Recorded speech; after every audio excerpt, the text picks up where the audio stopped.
जय हिंद साथियों। आज का जो हमारा टॉपिक है वो SSC MTS previous year question से यानी पीवाईक्यू से है। तो आज हम लोग देखेंगे कि इंग्लिश में एसएससी एमटीएस में कैसे सवाल आते हैं और एसएससी कैसे पूछते हैं सवाल। ठीक है, तो आज हम लोग इस वीडियो में इंग्लिश के सवाल देखेंगे कि कैसे प्रीवियस ईयर पूछे गए हैं।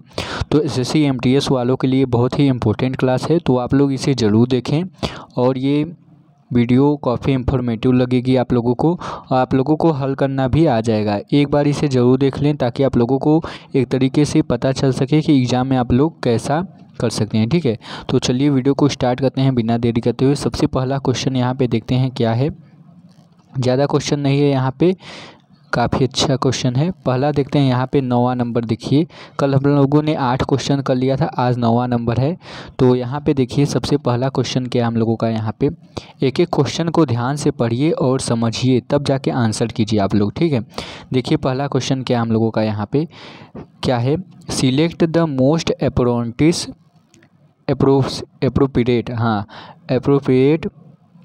Appropriate verb. ठीक है, appropriate verb from to fill in the blank.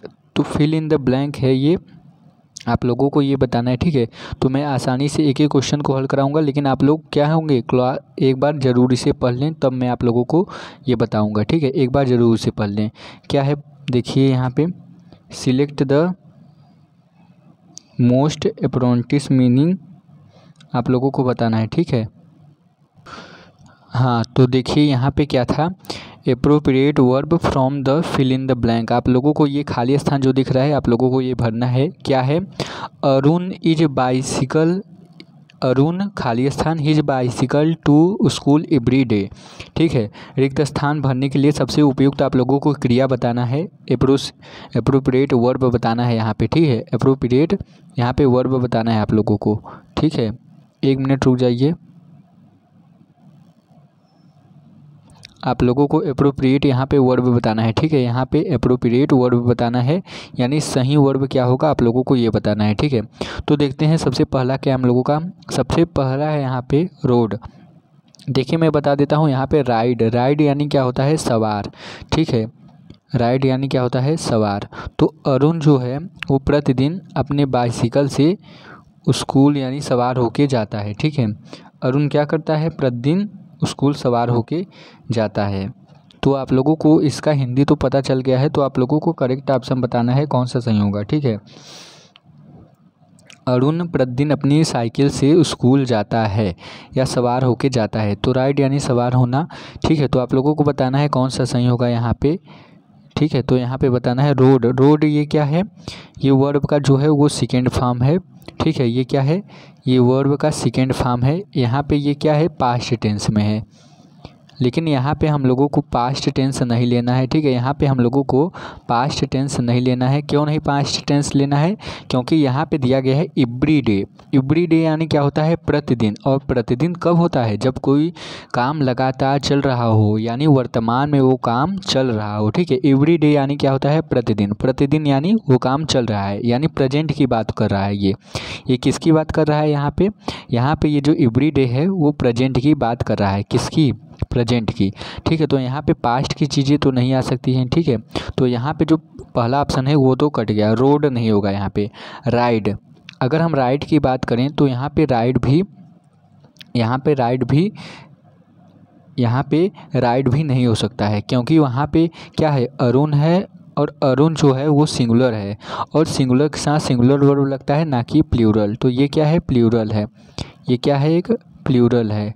Simple ये प्रेजेंट टेंस में है, लेकिन ये क्या है, प्लूरल है, तो ये भी गलत हो जाएगा, ये भी नहीं होगा। तीसरा देखते हैं राइट्स, ये बिल्कुल सही ऑप्शन हो जाएगा, राइट्स होगा यहाँ पे, क्योंकि अरुण जो है यहाँ पे क्या है, अरुण जो है वो यहाँ पे सिंगुलर है। अरुण क्या है, यहाँ पे सिंगुलर है। अरुण क्या है, यहाँ पे सिंगुलर है, और सिंगुलर वर्ब के साथ आप लोगों को हमेशा सिंगुलर वर्ब लगाना है, यानी S + S वर्ब और SP + P, यानी जब सिंगुलर सब्जेक्ट होगा तो सिंगुलर वर्ब लगेगा, और जब प्लूरल सब्जेक्ट होगा तो प्लूरल वर्ब लगेगा। ठीक है, तो यहाँ पे अरुण क्या है, सिंगुलर सब्जेक्ट है, तो इसके साथ राइड सही ऑप्शन होगा। ऑप्शन नंबर 3 बिल्कुल सही हो जाएगा। यहाँ पे राइडिंग नहीं होगा, क्योंकि गलत ऑप्शन लग रहा है यहाँ पे। राइडिंग यहाँ पे बिल्कुल गलत ही ऑप्शन लग रहा है। क्यों? क्योंकि वो डेली राइडिंग नहीं होगा, क्योंकि ये प्रेजेंट पार्टिसिपल है। ठीक है, प्रेजेंट पार्टिसिपल है और जो कंटिन्यूअस टेंस है तो ये बिल्कुल ही अप्रोप्रिएट नहीं होगा, क्योंकि ये हैव यहाँ पे जो एक्शन बता रहा है एवरीडे यानी प्रतिदिन हो रही है, तो ये कर रहा है यानी सवार होकर साइकिल चला रहा है, ये बिल्कुल ही गलत हो जाएगा यहाँ पे वाक्य। तो आप लोग अर्थ भी देखते रहिए, अर्थ यहाँ पे सही निकलेगा कि अरुण जो है वो प्रतिदिन अपनी साइकिल से स्कूल जाता है। ठीक है, जाता है, ता है ती है यानी प्रेजेंट जो हो जाएगा वो हो जाएगा प्रेजेंट इंडिफिनिट। ठीक है, प्रेजेंट इंडिफिनिट। तो यहाँ पे सही ऑप्शन हो जाएगा ऑप्शन नंबर 3। यहाँ पे सही ऑप्शन क्या हो जाएगा? ऑप्शन नंबर 3 यहाँ पे बिल्कुल सही ऑप्शन हो जाएगा। ठीक है, आप लोग कमेंट करके बताना आपका क्या आंसर था। ठीक है, चलिए नेक्स्ट प्रश्न चलते हैं। अगला प्रश्न क्या हम लोगों का यहाँ पे? अगला प्रश्न है हम लोगों का यहाँ पे, देखिए सबसे पहले प्रश्न को एक बार पढ़ लीजिए आप लोग खुद से। ठीक है, select the most appropriate meaning of the given idiom. यहाँ पे एंडोम दिया गया है यानी मुहावरा। ठीक है, एंडोम यानी मुहावरा दिया गया है। मुहावरा मैंने आप लोगों को कई वीडियो में बता चुका हूँ कि मुहावरा कैसे याद किया जाता है ट्रिक से। तो मुहावरा दिया गया है, तो आप लोगों को दिए गए मुहावरों में से ये जितने भी मुहावरे दिए गए हैं उनमें से सबसे उपयुक्त अर्थ वाला बताना है। यहाँ पे जो ये दिया गया है इसी का अर्थ बताना है। यहाँ पे किसका अर्थ बताना है? यहाँ पे दिया गया है a piece of cake. A piece of cake यानी केक का एक टुकड़ा। तो इसका सही अर्थ आप लोगों को बताना है मुहावरे में। ठीक है, तो यहाँ पे पहला है, दूसरा देखते हैं। यहाँ पे दूसरा जो है, यहाँ पे दूसरा क्या है? A slice of cake for eating, यानी खाने के लिए केक का एक टुकड़ा। ये बिल्कुल गलत ऑप्शन हो जाएगा, ये नहीं लग रहा है। A cake that broke into pieces, एक केक का जो टुकड़ों में टूट गया है। एक केक जो टुकड़ों में टूट गया है, ये भी गलत लग रहा है। एक cake which is sold as a piece, एक केक जो एक टुकड़े के रूप में बेचा जाता है, तो ये भी गलत है। यहाँ पे जो मुहावरा दिया जाता है आप लोगों को एसएससी में, वो इतना पूछा जाता है कि उसका अर्थ क्या निकले। ठीक है, उसका अर्थ क्या निकले। तो यहाँ पे सही ऑप्शन हो जाएगा ऑप्शन नंबर ए। यहाँ पे क्या है? Option number A. तो पीस ऑफ केक, आप लोगों को पीस ऑफ केक यानी पता चल रहा होगा केक का एक टुकड़ा। आप लोग कभी बर्थडे पार्टी में गए होंगे तो आप लोगों को अगर केक का एक टुकड़ा मिल जाता है तो आप लोग क्या कहते हैं? यार कितना इजी हो गया, कितने इजी से उसने मुझे केक दे दिया, यार उसने मुझे इजी से केक दे दिया, मैंने केक को हासिल कर लिया, अचीव कर लिया। ठीक है, तो इसका सही ऑप्शन हो जाएगा easy to do or achieve, यानी करना या प्राप्त करना आसान हो, ऐसी चीज़ें जो प्राप्त करना और हासिल करना आसान हो। तो केक का एक टुकड़ा जो इसका सही मुहावरा हो जाएगा ईजी टू डू और अचीव। ठीक है, चलिए नेक्स्ट पे चलते हैं। आप लोगों का क्या ऑप्शन था आप लोग ज़रूर बताइएगा मुझे। ठीक है, वीडियो पे कमेंट करते रहिए आप लोग, मैं लास्ट में आप सभी का कमेंट देखूंगा। ठीक है, और चैनल को अभी तक आप लोगों ने सब्सक्राइब नहीं किया है तो सब्सक्राइब करके बेल आइकन को प्रेस कर दीजिए, और वीडियो को अभी तक लाइक नहीं किया है तो जल्दी से लाइक कर दीजिए। चलिए नेक्स्ट पे चलते हैं। अगला क्या हम लोगों का यहाँ पे? हाँ, अगला है हम लोगों का यहाँ पे, आप लोग क्वेश्चन को एक बार पढ़ लीजिए। ठीक है, क्वेश्चन है what does it imply when people से टू, यानी जब लोग कहते हैं, लोग क्या कहते हैं ये देखिए। Read between the lines, read between the lines यानी पंक्ति जो लिखी गई है, जो लाइन लिखा गया है उसको बीच में से पढ़ें। आप लोग अगर कभी छोटे होंगे तो आप लोगों को कभी सर ने कहा होगा रीड बिटवीन द लाइन्स, यानी पंक्तियों के बीच में से बीच में पढ़ें, पंक्तियों के बीच में पढ़ें। तो उसका अर्थ आप लोगों को यहाँ पे बताना है कि उसका सही अर्थ क्या होगा। ठीक है, जो लोग कहते थे कि पंक्तियों के बीच में से पढ़ो, तो उसका सही अर्थ आप लोगों को बताना है। तो पहला क्या है यहाँ पे? पहला क्या है हम लोगों का यहाँ पे? To avoid. यहाँ पे क्या है पहला? टू एवॉइड क्या हो जाएगा यहाँ पे? To avoid detailed information. ठीक है, टू एवॉइड डिटेल्ड इन्फॉर्मेशन यानी कोई विस्तृत जानकारी से बचना है। ठीक है, एवॉइड करना है। क्या मतलब? इसका मतलब ये है कि अगर आप लोगों से कहा जाए, कभी आप लोग खड़े होकर पढ़ते हैं कभी कभी बुक वगैरह, तो आप लोगों से कहा जाए कि पंक्तियों के बीच में से पढ़ो, सर कहते हैं ना रीड बिटवीन द लाइन्स, तो आप लोगों का उसका अर्थ क्या है? यानी जो डिटेल्ड इन्फॉर्मेशन है उसको अवॉइड करना है यानी उससे बचना है आप लोगों को? नहीं, बिल्कुल ये गलत ऑप्शन है। जो इन्फॉर्मेशन दिया गया है उसे बचना नहीं है। दूसरा है to skip essential and final lines in a paragraph, यानी पैराग्राफ में प्रारंभिक और अंतिम पंक्तियों को छोड़ना है। तो इसका मतलब क्या है, आपको वो स्कीप करना है वो लाइंस, वो जो पहला है इसेंशियल एंड दूसरा है फाइनल, यानी अंतिम पहला और अंतिम लाइन को छोड़ना है क्या? इसका मतलब ये है, देखिए यहाँ पे लिखा है रीड बिटवीन द लाइंस, यानी बीच में पंक्तियों के बीच में पढ़ो। अगर कहा जाए कभी पंक्तियों के बीच में पढ़ो तो उसका मतलब ये होगा टू स्कीप? नहीं, बिल्कुल ये गलत होगा, यानी स्किप कर दीजिए पहले और अंतिम लाइन को, ये बिल्कुल गलत हो जाएगा। तीसरा है टू रीड समथिंग फास्ट, यानी किसी चीज़ को तेज़ी से पढ़ने के लिए आप लोगों को कहा जा रहा है कि रीड बिटवीन द लाइंस, तो ये भी बिल्कुल गलत है। चौथा हमारा सही हो जाएगा, ये क्या है, to read with an ability to infer the meaning, यानी आप लोगों को पढ़ना है लेकिन अर्थ निकालने की क्षमता के साथ पढ़ना है। ठीक है, अगर आप लोगों को कभी खड़े होकर कभी पढ़ना पड़े तो आप लोगों को कहा जाए कि रीड बिटवीन द लाइंस, तो इसका सही अर्थ हो जाएगा यहाँ पे to read with an ability to infer the meaning, यानी अर्थ निकालने की आप लोगों को एक तरह से सही अर्थ निकाल के आप लोगों को पढ़ना है। ठीक है, लिखित या कही गई किसी बात को आप लोग अर्थ के साथ आप लोगों को समझाना है। ठीक है, एक तरह से अर्थ को समझाना है, सच्चे अर्थों में आप लोगों को वो समझाना है। अगर कहा जाए कहीं कभी भी कि रीड बिटवीन द लाइंस, तो उसका मतलब हो जाएगा to read with an ability to infer the meaning, यानी मीनिंग से अर्थ के साथ आप लोगों को वो चीज़ समझाना है, इसका मतलब ये हो जाएगा। तो बिल्कुल सही ऑप्शन यहाँ पे चौथा हो जाएगा, याद रखिएगा। ठीक है, चलिए नेक्स्ट चलते हैं। अगला क्या हम लोगों का 12वां, देखिए यहाँ पे क्या है, आप लोगों को पढ़ना है select the option that correctly rectifies the underlined spelling error. तो उस विकल्प का आप लोगों को चयन करना है, उस ऑप्शन को चयन करना है जो रेखांकित है, यानी जो अंडरलाइंड है। और क्या कह रहा है, उस जो अंडरलाइंड वर्ड है उसको क्या करना है, उसका जो वर्तनी, उसका जो गलत आप लोगों को बताना है, उसमें जो गलत है वो वर्ड आप लोगों को बताना है, क्या एरर है उसमें। ठीक है, यानी क्या गलत है। रेखांकित जो शब्द दिया गया है उसमें आप लोगों को गलत बताना है, उसे सही क्या, उसका सही ऑप्शन क्या है आप लोगों को ये बताना है। ठीक है, उसका सही क्या है आप लोगों को करेक्ट बताना है। ठीक है, तो यहाँ पे दिया गया है the rainbow only appears after a hurricane. Hurricane इसका हिंदी मतलब समझ लीजिए, हैरिकन यानी होता है तूफान, हैरिकन यानी क्या होता है, तूफान।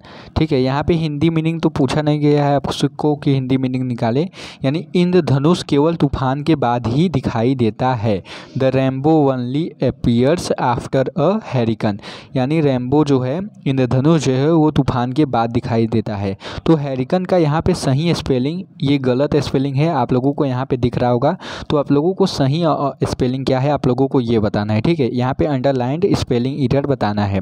तो हैरिकन का सही स्पेलिंग क्या हो जाएगा, यहाँ पे हैरिकन जो है ये बिल्कुल ही गलत है। यहाँ पे जो ये हैरिकन है ये बिल्कुल सही ऑप्शन है, और यहाँ पे ये इसका जो है ये भी गलत है और ये भी गलत है। तो हैरिकन का सही स्पेलिंग यहाँ पे क्या हो जाएगा, इसका सही स्पेलिंग हो जाएगा ऑप्शन नंबर 2। इसका मतलब क्या होता है आप लोगों को बता देता हूँ, इसका मतलब होता है तूफान। ठीक है, यहाँ पे जो ये दिया गया है अंडरलाइंड वर्ड, ये आप लोगों को गलत है। ठीक है, ये आप लोगों का गलत है। सही क्या है, हैरिकेन, हैरिकेन यानी तूफान, HURRICANE।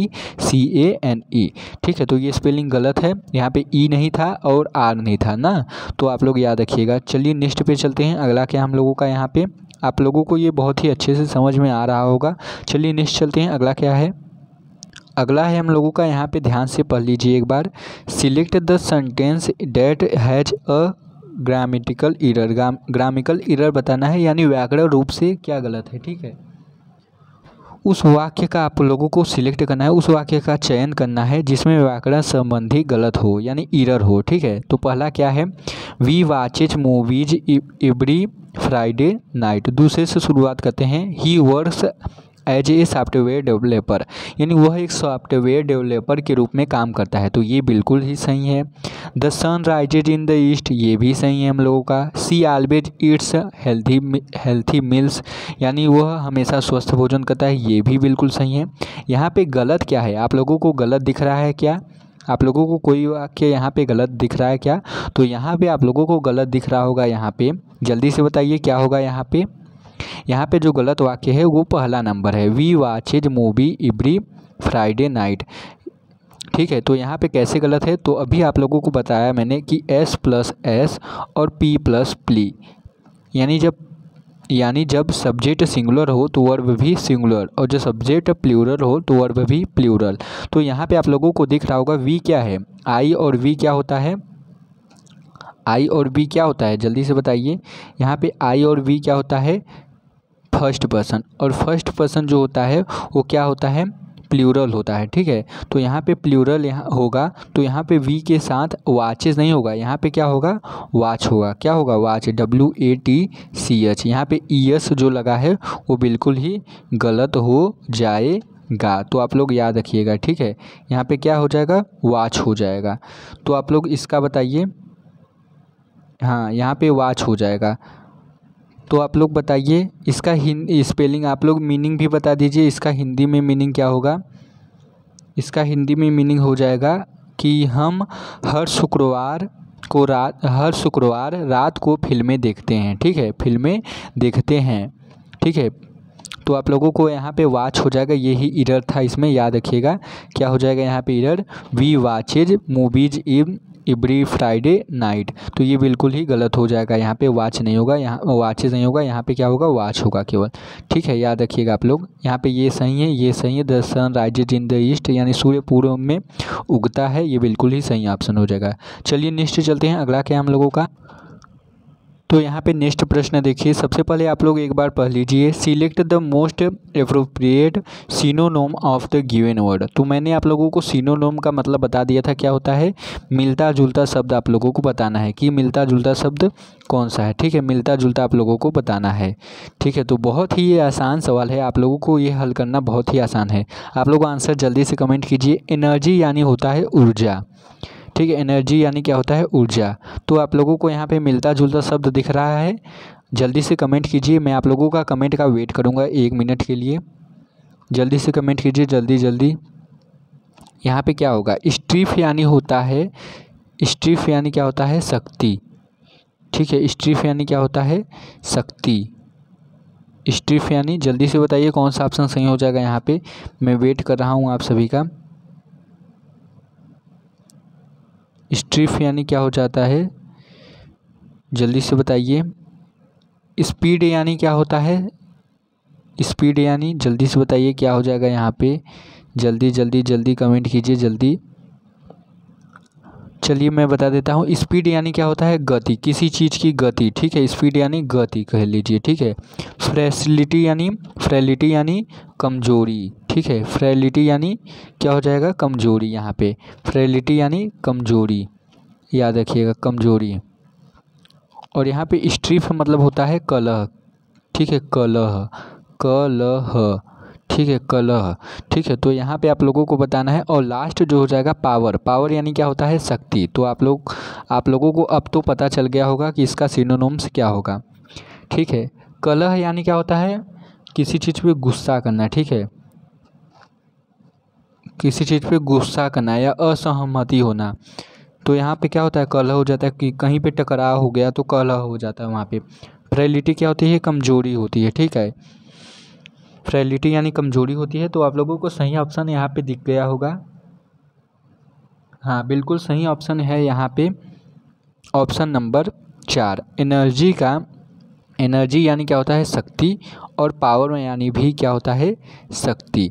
तो यहाँ पे जो करेक्ट एप्रोप्रिएट सिनोनिम्स हो जाएगा वो क्या हो जाएगा, यहाँ पे ऑप्शन नंबर 4 बिल्कुल सही ऑप्शन हो जाएगा, यानी पावर। ये सब बिल्कुल गलत ही ऑप्शन है। यहाँ पे स्ट्रीफ नहीं होगा, फैसिलिटी नहीं होगा, स्पीड नहीं होगा, फ्रेलिटी नहीं होगा, पावर बिल्कुल सही ऑप्शन है, याद रखिएगा। चलिए नेक्स्ट चलते हैं, अगला क्या हम लोगों का। 15 नंबर देखिए, 15 नंबर बहुत ही आसान सवाल है, इसका आप लोगों को आंसर बताना है। Select the option that correctly rectifies the underlined spelling error. जो अंडरलाइंड यहाँ पे वर्ड आप लोगों को दिया गया है एक्सीडेंट, ये आप लोगों को एरर बताना है, क्या ये एरर है यानी गलत है। The accident on the highway caused a long traffic jam, यानी दुर्घटना के कारण लंबा ट्रैफिक जाम लग गया। राजमार्ग पर हुई दुर्घटना के कारण लंबा ट्रैफिक जाम लग गया। ठीक है, तो आप लोगों को क्या बताना है, हाईवे पर क्या हुआ, दुर्घटना के कारण लंबा ट्रैफिक जाम लग गया। तो यहाँ पे करेक्ट आप लोगों को वर्ड बताना है। यहाँ पे एक्सीडेंट जो दिया गया है एक्सीडेंट यहाँ पे, तो आप लोगों को ये क्या स्पेलिंग सही लग रहा है। यहाँ पे जो स्पेलिंग है ये एक्सीडेंट, ये बिल्कुल ही क्या है, गलत है, यहाँ पे एरर है यहाँ पे। तो बिल्कुल सही ऑप्शन क्या हो जाएगा यहाँ पे, जल्दी से बताइए। यहाँ पे एक्सीडेंट ये बिल्कुल ही गलत है, ये भी बिल्कुल गलत है, ये भी चौथा भी बिल्कुल गलत है। यहाँ पे सही ऑप्शन हो जाएगा तीसरा नंबर, ACCIDENT हो जाता है। ठीक है, ACCIDENT। तो आप लोगों को ये करेक्ट ऑप्शन बिल्कुल ही सही लगा होगा। ठीक है, तीसरा नंबर आप लोग कमेंट करके बताइएगा कि आप लोगों का ये बिल्कुल सही था। एक्सीडेंट यहाँ पे करेक्ट क्या हो जाएगा, एक्सीडेंट इसका। ठीक है, एक्सीडेंट, द एक्सीडेंट ये बिल्कुल ही सही ऑप्शन हो जाएगा, याद रखिएगा आप लोग। चलिए नेक्स्ट चलते हैं, अगला क्या हम लोगों का यहाँ पे, चलिए नेक्स्ट प्रश्न की ओर। हाँ, तो ये 16 नंबर देखिए, select the most appropriate option to fill in the blank, यानी आप लोगों को रिक्त स्थान भरना है और सबसे उपयुक्त विकल्प क्या होगा इसमें से आप लोगों को बताना है। ठीक है, इसमें से क्या होगा। ठीक है, तो यहाँ पे सबसे पहले ये पढ़ लेते हैं क्या है, कल्चर हेरिटेज यानी सांस्कृतिक विरासत। ठीक है, कल्चर हेरिटेज यानी विरासत is the life blood of any, फिर खाली स्थान है, and serve as a link between generations, यानी सांस्कृतिक विरासत जो है किसी भी लाइफ ब्लड एनी किसी भी जीवन रेखा यानी जीवन रेखा है और पीढ़ियों के बीच एक कड़ी के रूप में, एक लिंक के रूप में आप लोग ये कार्य करता है। Serve as a link between generation, यानी जीवन रेखा है और पीढ़ियों के बीच में एक कड़ी के रूप में काम करता है। तो आप लोगों को यहाँ पे बताना है क्या सही हो जाएगा। यहाँ पे बिलीफ यानी विश्वास करो, तो यहाँ पे हिंदी मीनिंग लिखिए, सांस्कृतिक विरासत किसी भी यानी विश्वास करो कि वो क्या है, दो कड़ियों से जुड़ा है, तो ये बिल्कुल ही गलत हो जाएगा यहाँ पे। लेंथर्जी यानी होता है सुस्ती, लेंथर्जी यानी सुस्ती। जैसे आप लोग सुस्ती में मोबाइल चला रहे हैं, सुस्ती में फ़ोन देख रहे हैं, रफ़ पेन लेकर नहीं बैठे हैं, ऐसे ही वीडियो देख रहे हैं, तो रफ़ पेन लेकर बैठिए और साथ में हल करने की कोशिश कीजिए। लेंथर्जी यानी होता है सुस्ती। ठीक है, जो एकदम सुस्त पड़ा हुआ है, जिसको आलस से एकदम घेरा हुआ है। ठीक है, तो यहाँ पे सुस्ती बिल्कुल ही गलत ऑप्शन हो जाएगा, क्योंकि सांस्कृतिक विरासत की बात हो रही है, यानी पुराने ज़माने की बात हो रही है, एक समाज के बारे में बात हो रही है जो पिछली पीढ़ियों से चली आ रही है, एक विरासत की बात हो रही है। ठीक है, सांस्कृतिक विरासत, तो यहाँ पे सुस्ती शब्द बेकार है एकदम। तीसरा देखते हैं, बर्थ राइट यानी क्या होता है, जन्मसिद्ध अधिकार। क्या होता है, जन्मसिद्ध अधिकार। क्या ये ठीक बैठ रहा है, बताइए जल्दी से, क्या ये ठीक बैठ रहा है, जन्मसिद्ध अधिकार। तो हिंदी मीनिंग देखिए एक बार क्या कर रहा है, जो सांस्कृतिक विरासत है किसी भी जन्मसिद्ध अधिकार है की जीवन रेखा है और पीढ़ियों के बीच एक कड़ी के रूप में कार्य करता है। तो जन्मसिद्ध अधिकार जो है वो जीवन रेखा है नहीं, यहाँ पे जन्मसिद्ध अधिकार से कोई तात्पर्य नहीं है, तो ये बिल्कुल ही गलत ऑप्शन हो जाएगा। लास्ट नंबर जो है हम लोगों का सिविलाइजेशन यानी क्या होता है, सभ्यता। सिविलाइजेशन यानी क्या होता है, यानी होता है सभ्यता। तो ये बिल्कुल ही सही ऑप्शन यहाँ पे हो जाएगा, सभ्यता। ठीक है, ये बिल्कुल ही सही ऑप्शन हो जाएगा।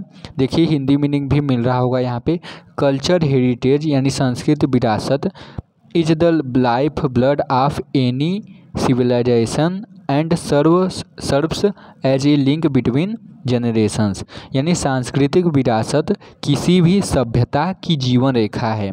यहाँ पे बैठ रहा है ना, सिविलाइजेशन यानी सभ्यता से बिल्कुल ही जीवन रेखा है, सभ्यता की जीवन रेखा है और पीढ़ियों के बीच एक कड़ी के रूप में कार्य करता है। Serves as a link between generations, यानी जो पीढ़ियां हैं उनके बीच में एक कड़ी के रूप में काम करता है या कार्य करता है। तो यहाँ पे जो करेक्ट ऑप्शन हो जाएगा वो चौथा हो जाएगा सिविलाइजेशन, ठीक है। क्योंकि यहाँ पे कल्चर और हेरिटेज के बारे में लिखा है तो आप लोगों को विश्वास करना ये बिल्कुल ही गलत हो जाएगा। लेंथेजे यानी सुस्ती, ये भी जन्मसिद्ध अधिकार, बर्थ राइट, ये भी आप लोगों को गलत लग रहा होगा। और सिविलाइजेशन यानी सभ्यता, यानी ये पुराने ज़माने की बात हो रही है तो सभ्यता के बारे में ज़रूर ही बात हो रही है, तो बिल्कुल सही ऑप्शन हो जाएगा सभ्यता, ठीक है। तो आप लोग यहाँ पे देख चुके होंगे इतना, तो हम लोगों का क्वेश्चन इतना ही था, ठीक है। तो हम लोगों का आज का क्वेश्चन इतना ही था। अब हम लोग नेक्स्ट वीडियो में देखेंगे, ठीक है। नेक्स्ट वीडियो में क्या देखेंगे कि अगला प्रश्न क्या है। ये 16 नंबर हम लोगों का हो गया, कल 17 नंबर होगा। अभी तक अगर आप लोगों ने ये वाली वीडियो नहीं देखी है कि इंग्लिश में आप लोग फुल मार्क्स कैसे लाएंगे, इंग्लिश की तैयारी आप लोग प्रीवियस ईयर के साथ नहीं करेंगे, आज से ही मेहनत नहीं करेंगे तो आप लोगों का कभी सिलेक्शन नहीं होगा। तो इंग्लिश की ये वाली वीडियो भी देख लीजिए आप लोग, क्वेश्चंस कैसे आते हैं ये मैंने कल कराया था, तो आप लोग इसे ज़रूर देख लें, ठीक है। और लास्ट में बस इतना ही कहूँगा कि अगर आप लोगों को वीडियो ये इन्फॉर्मेटिव लगी हो तो प्लीज़ वीडियो को क्या करेंगे आप लोग, लाइक कर दीजिएगा। वीडियो को क्या करेंगे आप लोग, लाइक कर दीजिए, ठीक है। वीडियो को क्या करेंगे, लाइक कर दीजिए, वीडियो को लाइक कर दीजिए, यहाँ पे वीडियो को लाइक कर दीजिए और चैनल को ज़रूर सब्सक्राइब कर दीजिए ताकि आप लोगों को नेक्स्ट वीडियो की नोटिफिकेशन आप तक ज़रूर पहुँचे। और क्लासेस को आप लोग देखना जारी रखें क्योंकि आप लोगों को इस साल एमटीएस जो है वो क्लियर करना है और एमटीएस क्लियर तभी होगा जब आप लोग प्रीवियस ईयर पे ज़्यादा फोकस करेंगे, ठीक है। तो प्रीवियस ईयर देखने के लिए मेरे चैनल को सब्सक्राइब कर लीजिए, ठीक है। पढ़ते भी रहिए और प्रीवियस ईयर पे फोकस बनाए रखिए और अपने दोस्तों के साथ शेयर कर दीजिए और कमेंट करके ज़रूर बताइएगा ये वीडियो आप लोगों को कैसी लगी और आप लोगों का कितना क्वेश्चन सही हुआ ये भी बताइएगा। और क्वेश्चन अगर नहीं समझ में आ रहा तो वो भी बताइएगा मुझे, ठीक है। और मैं लगातार ऐसे ही क्वेश्चंस लाता रहूँगा आप सभी के लिए और चैनल को सब्सक्राइब करना ना भूलिएगा, ठीक है। और पीडीएफ के लिए आप लोग टेलीग्राम चैनल ज्वाइन कर लीजिए। टेलीग्राम चैनल का लिंक मैंने डिस्क्रिप्शन में नीचे पिन कर दिया है, तो आप लोग वहाँ पे जाके देख सकते हैं और टेलीग्राम चैनल ज्वाइन कर लीजिए क्योंकि 1000 सब्सक्राइबर होने पे मैं आप सभी को एक गिफ्ट दूंगा, ठीक है। 1K सब्सक्राइबर होने पे मैं आप सभी को एक गिफ्ट दूंगा, तो आप लोग चैनल को जल्दी सब्सक्राइब कर लीजिएगा और नेक्स्ट वीडियो के आप लोग वेट करिए। नेक्स्ट वीडियो में इससे बढ़िया और भी वीडियो आते रहेंगे, ठीक है। तो धन्यवाद, मिलते हैं नेक्स्ट वीडियो में।